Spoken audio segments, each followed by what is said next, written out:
Well, hello everybody. Marty Graceberg here, host of the Teach and Profit Summit, and here with me is Laura Roeder, and we're going to be talking about how to use social media and social media automation tool to boost your traffic, your sales, and leads to your online course, for example. And I'm really excited about this one because who is not on social media, and it's really an integral part of building our business. So first off, Laura, welcome to the stage.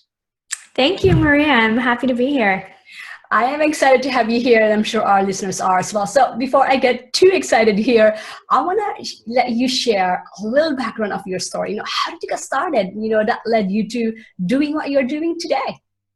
Yeah, so I've been working for myself for about 10 years. So I did start working for myself pretty young. I only had one job out of college. I was a junior designer at an ad agency. So junior designer is my highest official title achieved at any other business besides my own.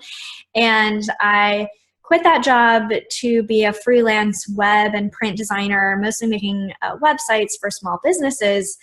And as I started to do that, social media started to become a thing. Twitter came out, and then Facebook fan pages, and all these tools that you could use for your business. So my clients around 2008 were asking me, okay, you know about the internet, you know about websites, am I supposed to be on social media? What am I supposed to be doing? So I would just help them with that for free. I thought they would pay me to make their website, and this was just kind of friendly advice I was giving them. And then eventually enough people told me, I would pay you just to help me with the social media stuff. And I thought, well, that sounds like a really easy job.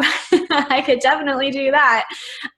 So in 2009, I transitioned into doing social media consulting, and that became a training business, LKR, social media. I also co-founded B School with Marie Forleo, more in the online marketing space. So I did training for a few years, and then in 2014, I launched my first software company, which is Meet Edgar, and that's what I'm doing now.